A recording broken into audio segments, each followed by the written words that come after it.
Hey YouTube, what's up? I'm in the shop today. It's kind of a rain day. Just made a run down to the Amsoil warehouse, picked up some stuff. It's a good product. I use it in my equipment. To me, it seems to make the equipment last longer.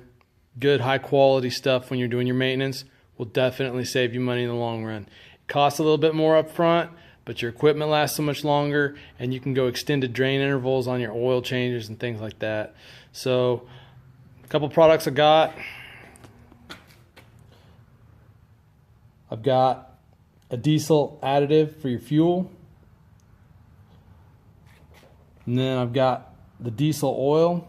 That stuff's great. Instead of having a 3,000, 5,000, maybe 7,500, you can go 10,000 if you use it hard, maybe 15,000 if you don't use it that hard. This stuff actually says that it's good for 25,000 miles if that's double what your OEM is. So if your OEM says 7,500 on your drain interval, you're going to be at 15,000 on this, unless you use it hard, and then I would probably change it a little bit quicker than that.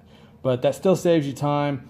You're not spending all your time changing oil constantly. You can be out doing more productive stuff. Got some quick shot here. Basically, that just keeps all the carbon deposits and that sort of stuff cleaned out from forming in your small engines, your 4-stroke small engines. Good stuff to have on hand. Got the synthetic oil there. That's what I run in my chipper. It's a gas 3.0. Seems to work really well.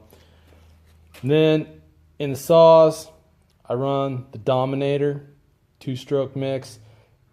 It's good stuff.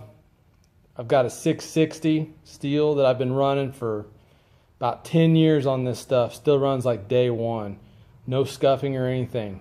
It's great. It's awesome. So I have no take in this. I don't sell this stuff, but it is a good product. So you might check it out if you don't know anything about it. Thanks for watching, guys.